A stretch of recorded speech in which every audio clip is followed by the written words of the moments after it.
It's the Rob from 106.1 Kiss FM here, reunited with my tag team partner in podcasting. Say hello to Ramblin' Jerry Valeri. Good morning, Jer.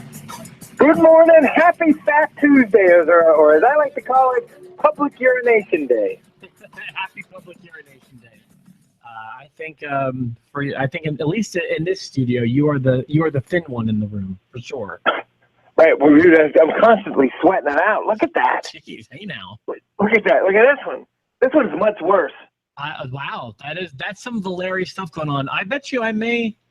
Mine's pretty subtle, I think. Do you sweat more out of your right armpit or your left? Mine's definitely my right. My right also. Yeah, I don't know what causes that, but it's true. I can't explain that either. But I have other things that, like, I don't know. I feel like I grow more facial hair on my right side, just slightly. Okay. And I feel like what else do I feel like I How do you hang? Because mine is like if I don't use my hands at all, I'll pee straight to the left. I haven't noticed. I'm usually sitting when I pee. That's a confession of me. You're laughing like I'm joking, but I'm not. Because it's just annoying. It's just annoying. I don't know. I like to target practice it up. Yeah, but like there's gonna be splash and all that. I'm doing everyone a favor by sitting. Now, if I'm here at work or at like out, if there's I don't sit to pee out, but at home I'm sitting. I like when I go to a public bathroom and like there's a splatter all over the toilet. Like most people would find that disgusting. I look at it as an opportunity to power wash. Like I try to see what I can clean. I feel like the right side of my body is in a little bit better shape than my left. For example, my right arm, I feel is a little stronger. It's my dominant arm. I think my right leg is a little stronger, and like my left breast is a little flabbier than my right one. I don't know how you notice those things. I'm left-handed dominant, but I can kick with my right hand, or I can kick with my right foot, and I can write with I'm a little ambidextrous, and I do stuff with my right hand that's gross. I'm gross all over, so I don't know if I'm one side or not better. I just know that my right armpit is out of control. Well, hey now, everybody. Welcome to Post today. I've got, I guess it's a confession. I don't know. Like, I feel like I made a bad decision last night, but I was extremely tired watching Raw last night. And I will say that while I was focused on it, I don't know that I comprehended everything. I only took I took 4 little notes that are really nothing worth talking about. And I got very little from the show last night. So I'm hoping you may have been paying better attention than I was. I paid pretty great attention last night. I feel pretty good about it. Did you think it was a good show? I didn't.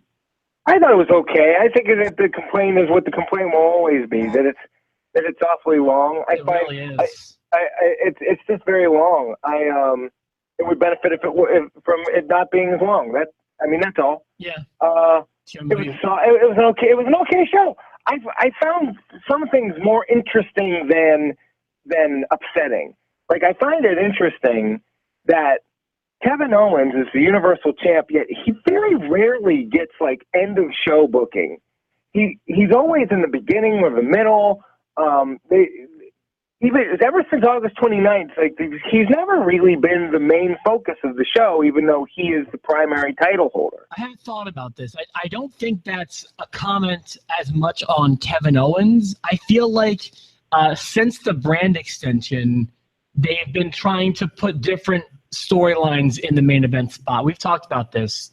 Like the women have had it a few times, and it felt weird at first. And like last night it was Strowman and Reigns, and not a main event spot. But I think that that's okay. I think that it's actually kind of it's a little refreshing, But every once in a while, you do want your main event in the main event spot. You really do. I think you really do at some point. And for the better part of the year, not the calendar year, but 2016, where he had the title, Goldberg got most of the attention and most of the main event spotlight. Well, now he's in a program with Goldberg. And you get 20 minutes at the beginning of the show, and then that's it. I don't know. It's not a complaint. I just find it interesting. The beginning of the show isn't a burial, though. It's not like it's the opposite of the end. I mean, there's a lot of people tuning in right at the beginning of the show. I know. So I know. I I'm not, again, it's not a complaint. It's something that I've been noticing about Kevin Owens. I think he's not long for this world as far as champion. Oh, yeah, it's probably about 6 days or so. Yep. So, but I thought that they both kind of let me down on the mic a little bit last night. Goldberg, you know, you can never really trust him with carrying a promo, but then Owens comes out and flubs his first line, and it kind of took me out of the segment. Right. He flipped it immediately. For me, Goldberg last night, I was in the fan. It was for the first time ever. I was like, Goldberg, you're losing me here.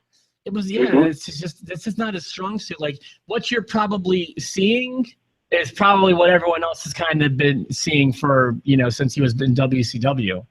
Right. And when he explained what he's going to do to Kevin Owens, it made me sad when he said, spear, jackhammer, 1, 2, 3. I was like, so he does that. And I was like, oh my God, you're right though. Yeah. Like that's what it's going to be. We're going to get the fast lane, and then we're going to get there. And what are we going to get? We're going to get spear. Brittany, we're going to get jackhammer. We're going to get 1, 2, 3. Brittany was that's a good impression, by the way. Brittany was with me through like the first commercial break, so she saw the Goldberg Kevin Owens segment, and I said to her, I was like, "Oh my God, that's what's going to happen, isn't it?" Because that's what he said about Lesnar, and that's what happened, and they're probably going to try to protect him. So I was wondering, I don't know if they'll do it again in like a 90-second dealio, but it's certainly possible. I think that Kevin Owens is going to benefit a small bit from the fact that it will not be clean, because I think we're going to have interference, but that's for the prediction show on Thursday. If we're going to, I mean, you can't predict that, I feel like, and a 90-second victory. I mean, I guess you can, but don't they kind of like, I feel like you can't have an interference with a 90-second squash. I don't know how you're going to do it, but I think you're going to get both of them. I think it's possible. It's Goldberg. It's Goldberg. I'm just glad he was coming out to the ring last night and he wasn't bleeding. I was going to say, you don't usually think it's possible to bleed from your head from no wound. But he can just start walking to the ring and blood starts pouring out. That's the kind of man Goldberg is. Right. Notes for me. I mean, like if you want me to lead it with the notes, since you only took 4 little ones and you were a little sleepy, I totally get it. Please, yeah, by all means. My first note has to do with the women, but take me there. Mine are never in order. It clearly was we're going to emasculate Mick Foley till he's had enough night. Are they trying to edge him out? No, I think they're good. They're trying to turn him back to edgy Foley, but it's not like he can just turn into the hardcore legend again and start hitting people with barbed wire baseball bats and throwing people in dumpsters with Terry Funk. Like, you're not going to see this again. So I don't know what the end is. Him standing up to Braun Strowman at the end of the night was very cool for me and interesting, because I hate seeing Mick Foley get emasculated and pushed around and yelled at and called feeble and frail, but it's kind of what he is. He's super hit or miss. Like you mentioned before, like when he's on the mic, you don't know what you're going to get. Like, I can't stand the one that makes fun of him forgetting the town name 2 months after it's already happened. We stopped doing that last night, so I think that's a step in a good direction. Yeah, but you also don't know if you're going to get, like, remember when he was trying to sell the Hell in the Cell with the women and how annoying that was? Yeah, too much. Yeah, and then sometimes you get, like, when he's trying to psych up Sami Zayn with Braun Strowman, and it was fantastic. So you never know what you're going to get with Foley, and only some of that is his fault. It's not entirely his fault, and it's not entirely not his fault, but they're putting him in some crappy situations at the same time. Right. So I don't know. I'm watching my favorite wrestler of all time not do a great job on Raw anymore, and it's kind of sad to me. He saved himself with the Strowman thing. I like that when he dropped or else on Strowman.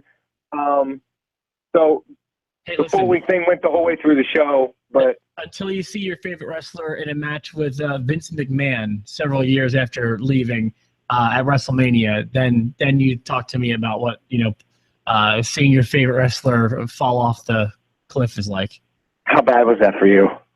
It wasn't so. I mean, it was more of a storyline thing. I was happy to see Brett back, so that was genuinely exciting to me. But I did not go in with the expectations of seeing Bret Hart.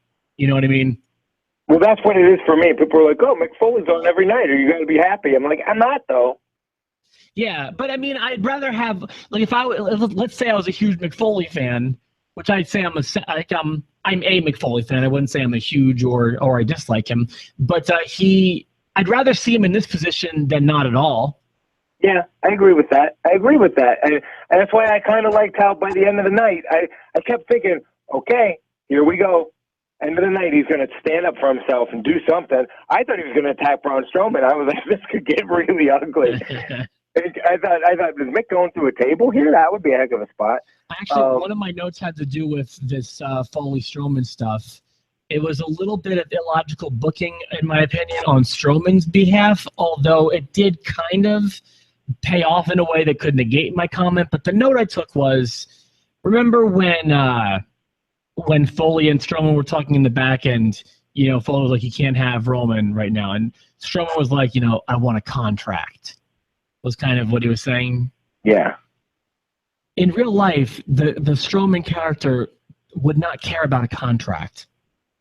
But I think they're making the Strowman character care about these weird things. Please have your attorneys draw up something that my attorneys can look at, and we will agree upon a fee. Like that's not the way monsters work. I don't want him backing out of this.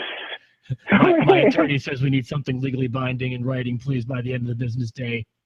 You know, like that's just not the way monsters are supposed to work. Monsters don't talk about contracts. Now, on the other side of the coin, it was pretty much a ploy to get Roman in the ring so he could destroy him.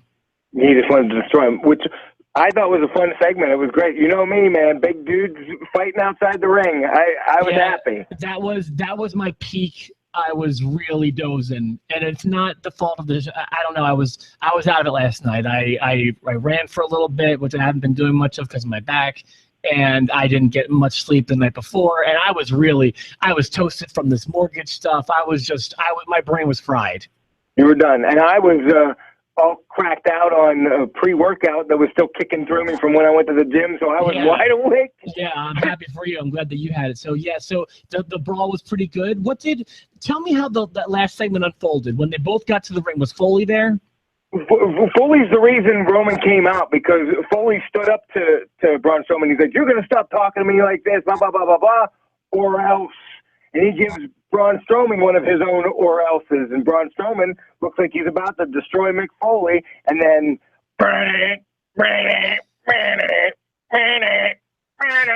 and then Roman Reigns' music comes out, and then Roman comes out and comes to the ring, and then Superman, kapow, doesn't do anything, and then out of the ring they go, and now they're fighting all over the place, and it never really takes Braun Strowman down until, boom, he puts him through a barricade. He spears him through the barricade.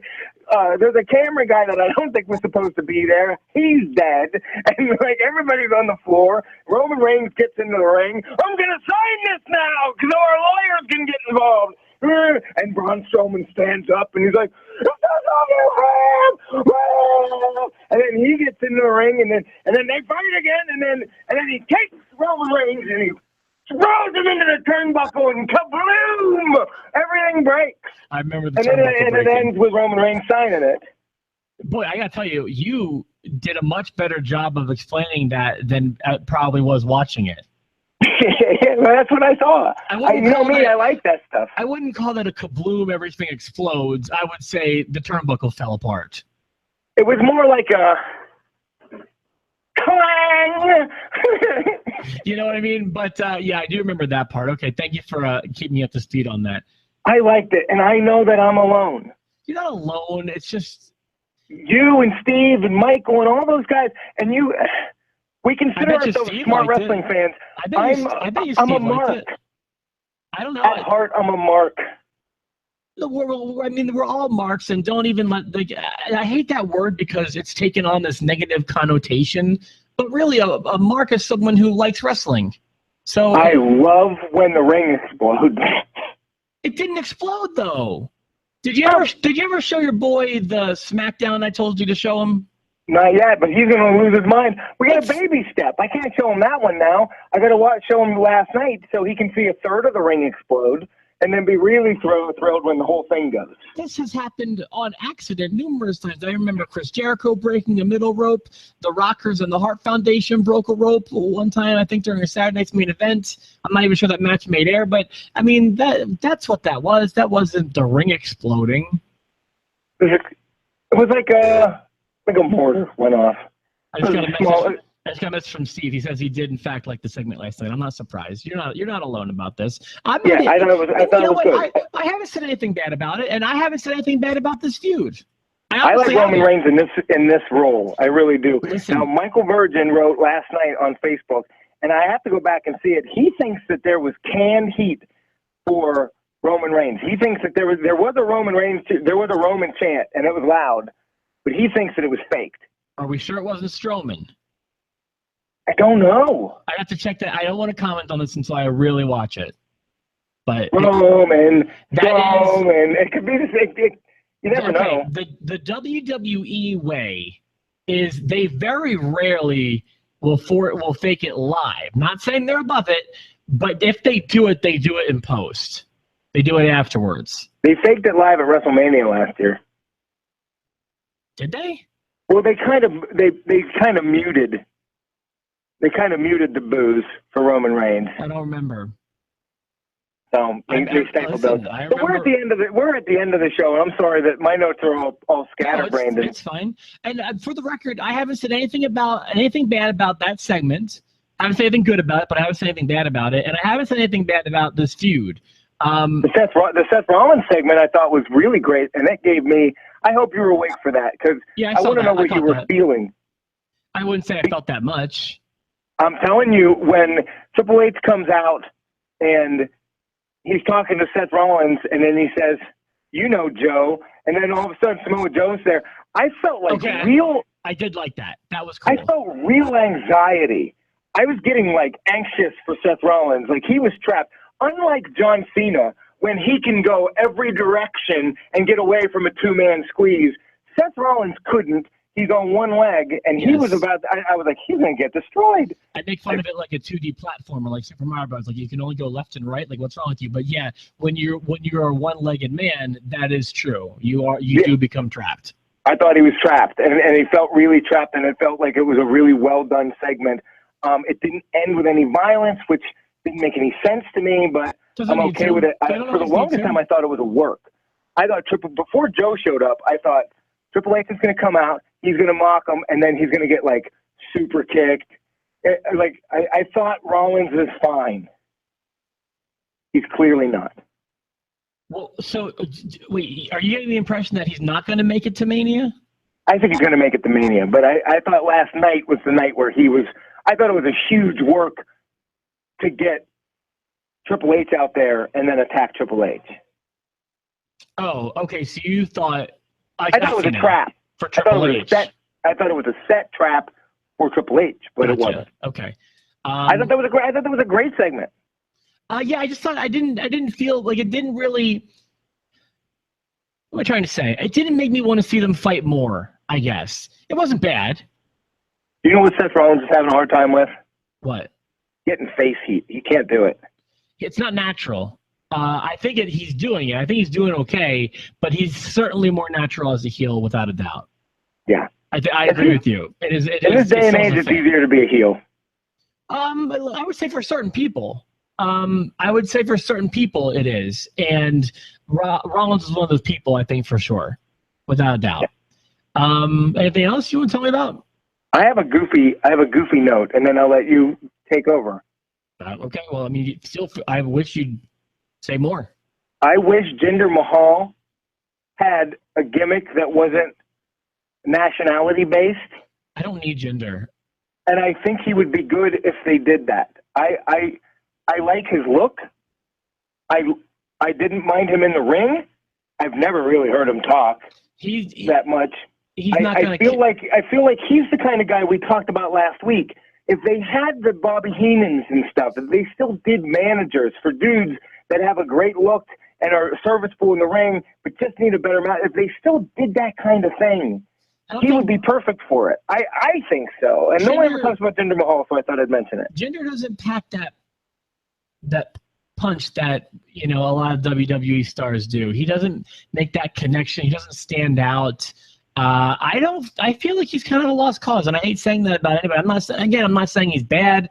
I'm just saying the ship has kind of sailed, maybe, and I think if they allowed him to take the turban off and be a real human instead of a caricature of a nationality, it would benefit him.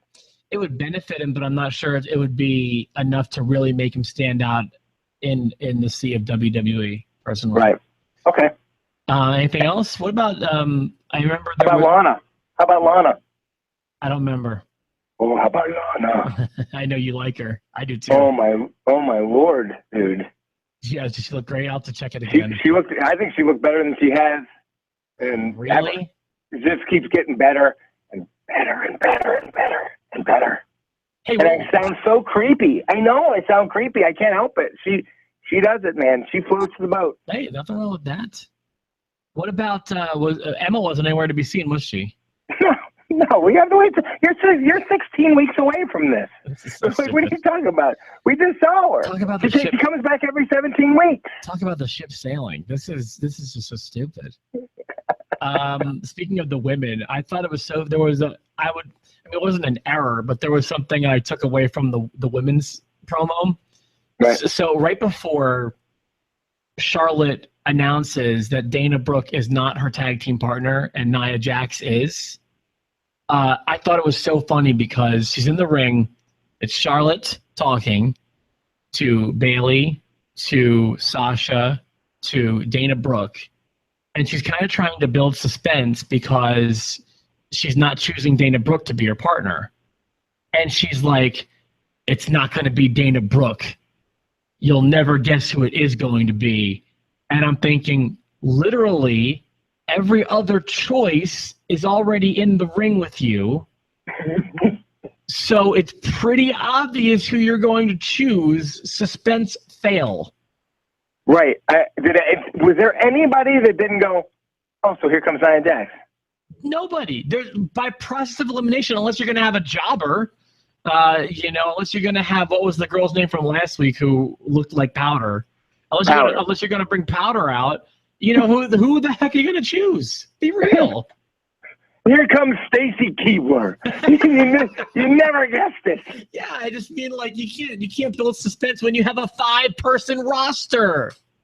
That's why they need to be combined. You want to surprise me? Find a way to get Nicole Bass out there. Hey, you're talking about Jesus. Too soon? I'm not sure she'd be in the women's division. She's a dude. I'm telling you. One thing I want to talk about, you talk about floating your boat. You know who, I got to say, my favorite's still Alexa. And did you see the monumental screw-up she had on Talking Smack? I saw it in the Botchamania video. No, I don't watch Talking Smack very often. First of all, she looked like $1 million because she's just like in her street clothes. And it's like not the way you're used to seeing her, so you kind of felt like you're getting a behind-the-scenes peek or whatever. And she accidentally implied that she was in a bad mood because the Patriots lost the Super Bowl, which obviously they did not lose the Super Bowl. And the people, like Daniel Bryan, could not get over this. Like the way you handle a flub like that is you just kind of let it go and you keep moving forward. And move forward. Renee Young and Alexa Bliss are really trying to move forward from this. And Daniel Bryan, who is not good in this position, in my opinion, is just harping on it. You can't do this. We've all been in a room with somebody that's done this. We've all been on the air with somebody that does this. Yeah. You're trying to get from A to B. You're doing a bit. You flub a line, and instead of letting me get to it, you're constantly going back to it. You're basically Mick Foley reading the mistake on your hand every week. Yeah. You're calling attention to it. Yeah, and like you feel free to make a quick jab or two, but let's move forward at some point from this. And Daniel Bryan was not letting it happen. So she screwed up. She obviously watched the first half, and that was it, and turned it off, and then never watched the news again.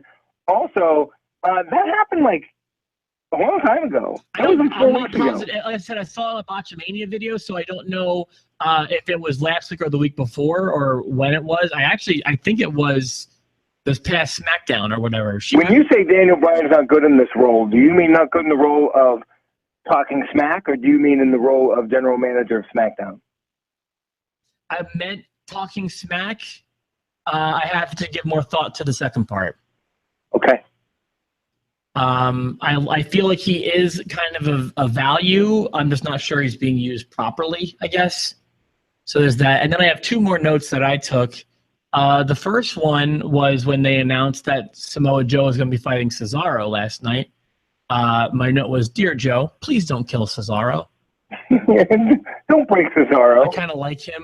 And then they announced that Samoa Joe is going to face Sami Zayn at the pay-per-view. And my note was, "Dear Joe, please don't kill Sami Zayn." Is he notorious for being dangerous? I think so. People are going to tell me I'm wrong, but I do think so. He seems pretty stiff, man. I'll tell you that much. I like the setup with Sami Zayn. I love the Sami Zayn coming after anybody and willing to fight anybody thing. I thought that was good. Samoa Joe's looking like a monster. I'll tell you, though, this could be a problem for me. I love everything about Joe. I love the look. I love that he seems scary.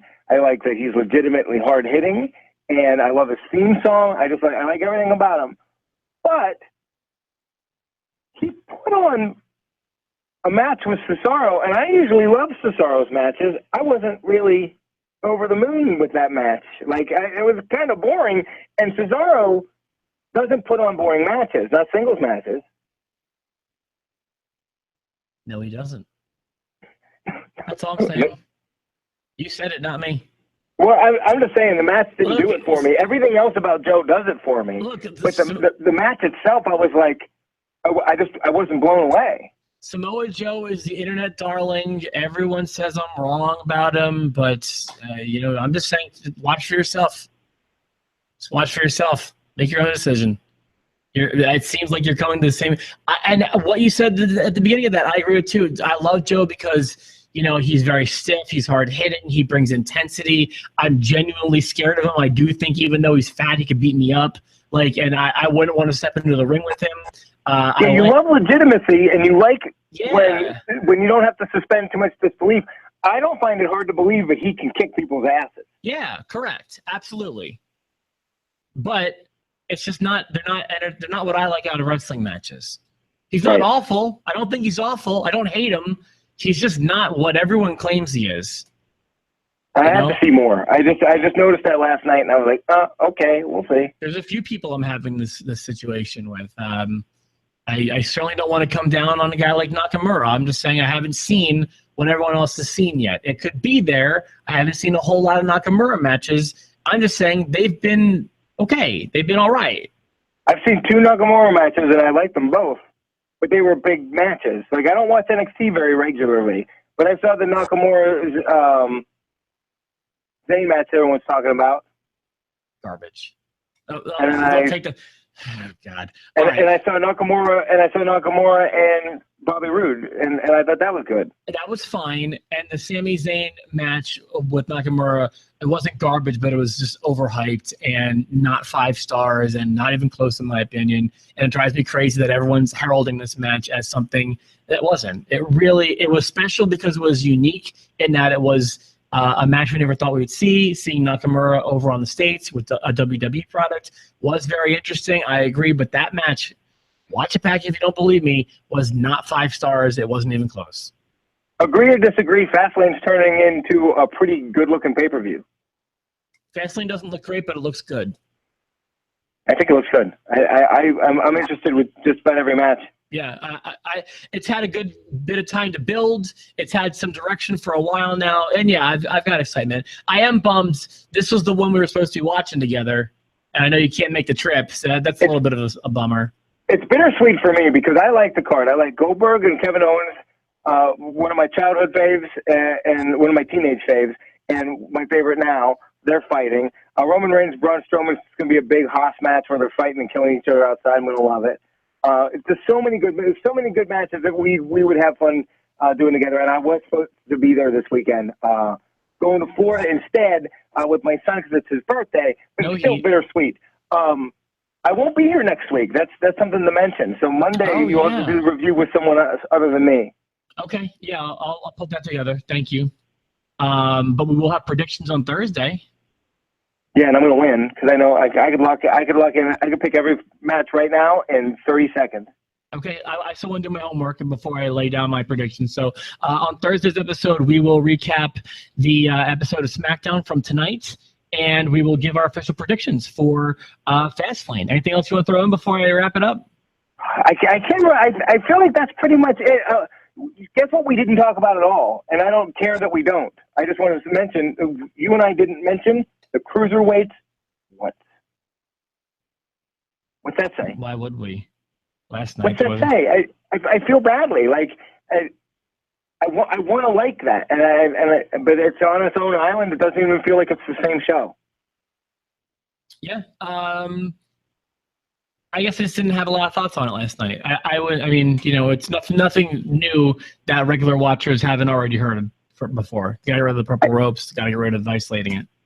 I do enjoy Brian Kendrick, though, more than I thought I would. I cannot believe how incredible he's been doing. Not that I ever thought it was bad, but he's been doing a great job carrying everybody in that division, at least from a character standpoint. Not necessarily from, he works fine, but everyone in that division works really well. But as far as characters go, either he's the only guy that they're letting do this, or he's the only guy that is doing it, because he is standing out and he's helping everybody with his character. I hope he's getting credit backstage for it, because I think he deserves it. All right, man. For myself, The Rob, my tag team partner, Ramblin' Jerry V, Sweaty Jerry Valeri. It's starting to spread, man. Like, I can feel it. You got a new island. You got like 2 new islands. It looks like the coast of Asia. Wow. All right. Well, we'll be back on Thursday with another edition of Post to Post. We'll recap SmackDown and make our predictions for Fastlane. Back, buddy? Nope, not at all. Yes, it is.